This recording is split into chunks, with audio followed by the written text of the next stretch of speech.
A couple of years ago, the Oxford Dictionaries word of the year was post-truth. It means a condition where facts are less influential in shaping opinion than emotion and personal belief. Retired Air Force General Michael Hayden, a former director of the Central Intelligence Agency and the National Security Agency, says the post-truth condition threatens good intelligence. We caught up with Mr. Hayden at a national conference on the First Amendment at Duquesne University in Pittsburgh. What does it mean to adopt post-truth thinking? Since the age of the Enlightenment, we in the West, the heirs to Enlightenment value, have tried to base decision-making on objective reality, observation, hypothesis, test, adjustment. In other words, we try to relate to the best picture of the real world that we can create. And we're now in a world in which an awful lot of popular cultures, including the one in this country, are moving into this post-truth era in which decision-making is based less on data, evidence, fact, and more on feeling, preference, emotion, tribe, loyalty, fear, and grievance. Now that should concern everybody who believes they're heir to Enlightenment values, but it should really concern Americans. All right? Look, if the French or the Germans have their Enlightenment values erode, they're still French. They're still German. But we Americans, we were an idea before a country. In fact, you could describe American history as trying to build a country under these ideas that our founders believed in. And those ideas are Enlightenment values. They are based on an appreciation for truth and that the pursuit of truth is worthy and that truth is knowable.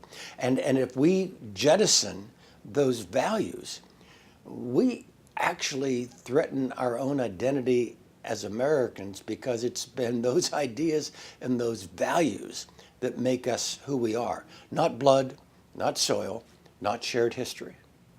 You say that President Trump both reflects and exploits this type of thinking. How so? Clearly, President Trump plays to emotions, to feelings, to preference, to tribe, to loyalty, to fear, to grievance.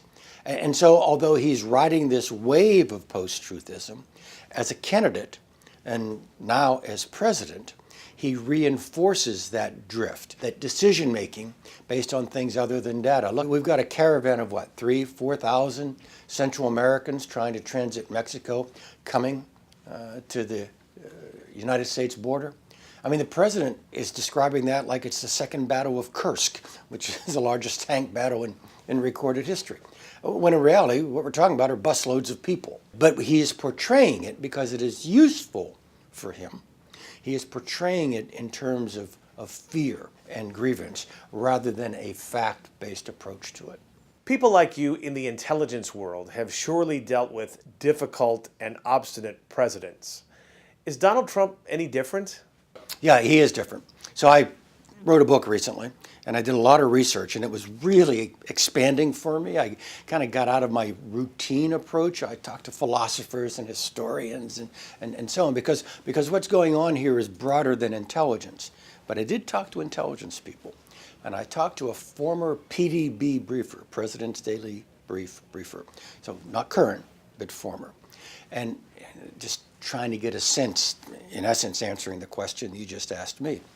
And he said, Mike, we've had presidents who've argued with us about what objective reality is. Trust me, I know that. President George W. Bush argued with me a lot when I was briefing. That's good, all right, because you're in the interchange. You're in his head, which is where you want to be. The briefer told me, we've had presidents who just accept our view of objective reality and then ignore it. That's called a lie. and he holds up President Nixon as an example. But in both cases, objective reality is an important aspect of how the president's responding.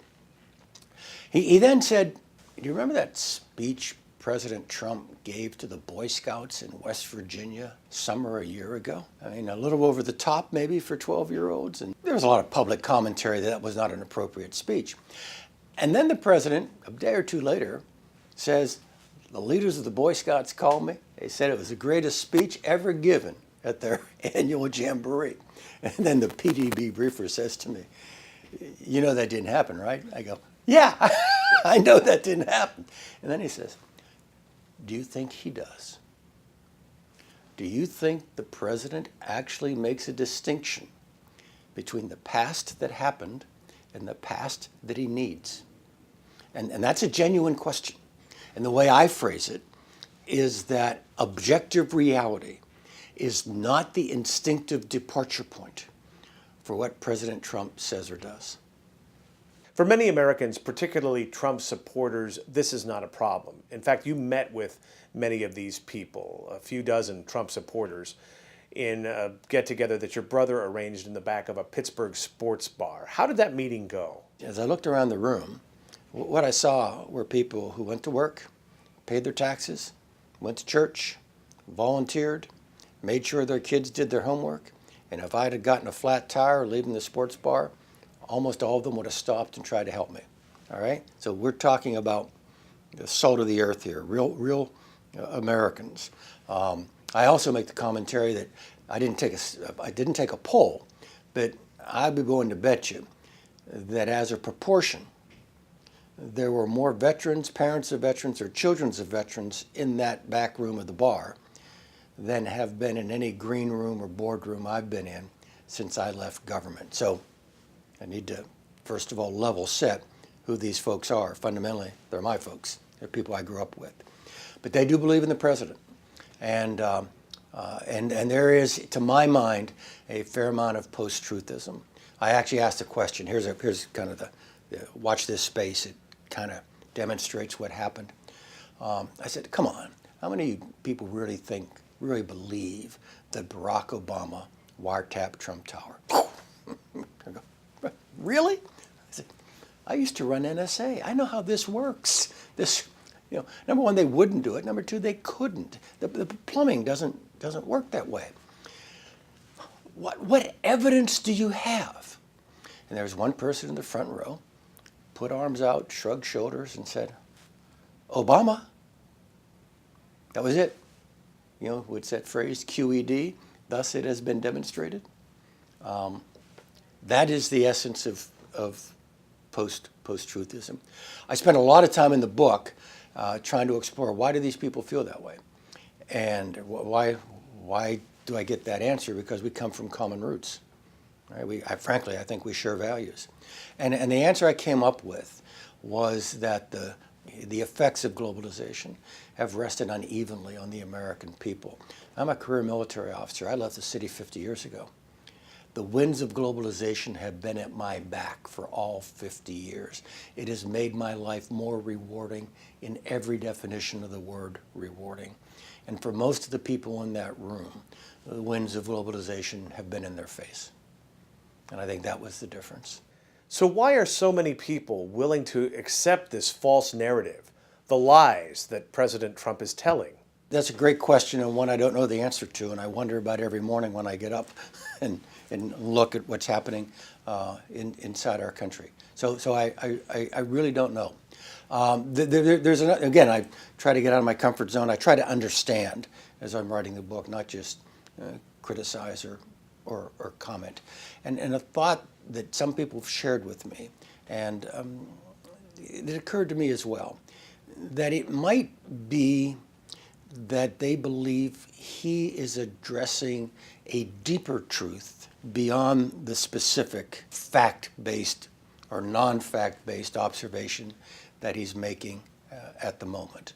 All right, and so if he talks about immigration and building a wall and all those sorts of things, to me, most of those things are untrue and frankly at the policy level are nonsense. But if you've got people who are worried about immigration and who are worried about immigrants perhaps driving down their wages, then they're maybe not as concerned about the specifics of what he says, but the fact that he is touching something about which they are concerned and frankly, about which they have not seen many people care. A line I used, no one in the room said this, all right? But a line I used coming out of that, my own observation, was that most of the people in that room viewed themselves as the last unprotected species in the United States of America. Everyone else had their advocates. They didn't. What would be an example of how the erosion of Enlightenment values threatens good intelligence? Well, it threatens both good intelligence and good policy. So let me give you a classic, all right? Now you realize about a week after he became president, he issued an executive order, fundamentally tried to implement what it was he said during the campaign. This was the Muslim ban or not a Muslim ban, depending on how you judge it. There were court actions against it.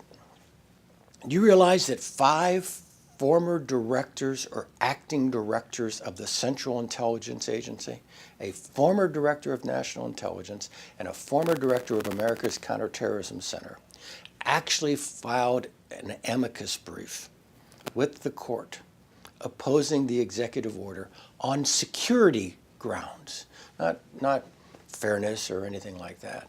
I mean, our point of view was, number one, this was unnecessary because it was based on false premises. Number two, it was unfair because it unevenly hit the most vulnerable population in the world. But beyond that, it actually was dangerous. It actually made us less, not more safe, because there's a civil war going on inside of Islam. And the side we want to lose that civil war is the side, ISIS, Al-Qaeda, and their like, is the side that continually says there is undying enmity between Islam and the West. And that executive order lived their narrative. We strengthen the arguments of those within Islam who would want this to be a war between civilizations. And so there's an example of ignoring reality, remember I said objective reality is not the instinctive departure point, basing an important decision on something else, doing it, and then in our minds, creating just the opposite effect on which the executive order was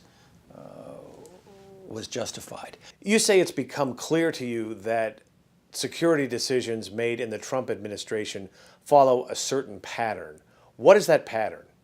The pattern has generally been the president gets an idea, all right? And again, it's kind of sui generis. It's not coming out of a staff process. The NSC is not meeting on it. He's just saying, rip up the Iran deal, or I want to get out of Afghanistan, or we should be leaving Syria. And then you have the institutions of government trying to shove that objective reality in underneath the president's decision so that he begins to see that, maybe there's another way of looking at this problem rather than this almost preternatural confidence he has in his own instincts, that you actually begin to draw this picture of objective reality. So I think it's fair to say that practically everyone close to the president in the government, with maybe the exception of Mike Pompeo, thought that ripping up the Iranian nuclear deal was a bad idea. And so what you saw over the course of months was trying to talk the president back off the ledge. Now that one failed. What they did was they delayed it. They made it happen in steps, but the president got what he wanted. The president wanted to leave Afghanistan. He's not. In that case, the institutions of government put out arguments based on objective reality, or at least my view of objective reality, as to why this would be a bad idea. And in fact, they won the argument. They won that case. The president has decided to remain, actually strengthen a bit, our presence in Afghanistan. You've seen the same dynamic with regard to the value and utility of the North Atlantic Treaty Organization, where the president says it's obsolete, it's useless, and you have the Secretary of Defense saying if we didn't have NATO, we'd have to invent one. All right? And over time, I think, well, we're still in NATO. So you can see kind of where that that argument is going. So that's kind of the process of government. It's based on, and this is a great phrase from David Ignatius, it's based on the iron whim of the Oval Office. And then the institutions of government try to respond to the iron whim. And whim is the right word because the president's attention span is not long, and he does change his views on matters quite quickly. You are one of over a dozen former intelligence officials who blasted President Trump for revoking the security clearance of former CIA Director John Brennan, saying it was merely a reflection of political differences. And you dared President Trump to revoke your security clearance too. What led you to say that?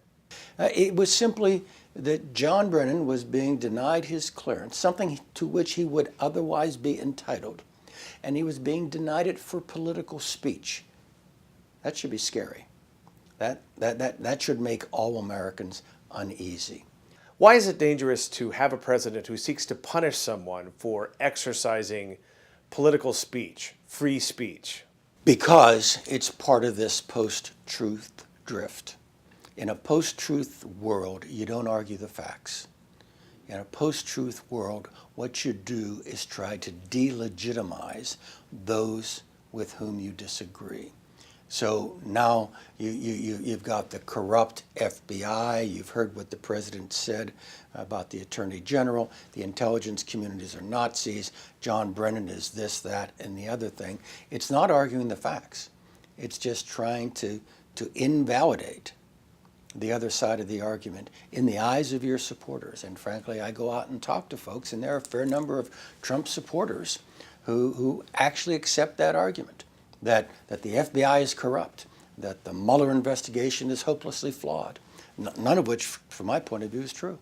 Would you say that we are in uncharted waters for the country? We have never had a president so indifferent to the norms of the office. Now, the president is limited by law and constitution, sort of. But mostly the president is limited by expectations. The president is limited by, again, the norms that have surrounded the office. So we are not accustomed to a president making personalized attacks on officers of the executive branch. We are not accustomed to a president trying to delegitimize his own Federal Bureau of Investigation in the eyes of the American people, or that your profession is the enemy of the people, right? I mean, we just, what? I mean, doesn't he know he's president? You know, he's not a real estate guy from Manhattan anymore who can say whatever he wants to say when he's sitting at the end of the bar, but should never be said by a president. And so what you've got is a president who's taken us, as you say, in uncharted waters. We have never had a president act this way. Now, it creates a compound problem, because the response to a norm-busting president have been others pushing back. And the others have to be careful that in the pushing back, they don't violate their own norms. And so now you've got a whole bunch of people like me, former intelligence seniors, on TV. What? I mean, at a minimum, that's non-traditional. I don't know that it's quite norm-busting yet, but it really is non-traditional. And so in the pushing back against the norm-busting president, we need to be careful that we respect our own norms, otherwise we'll be even worse off. General Michael Hayden is the former director of the Central Intelligence Agency and the National Security Agency. His latest book is The Assault on Intelligence: American National Security in an Age of Lies. General Hayden, thank you so much for joining us. Thank you. My pleasure.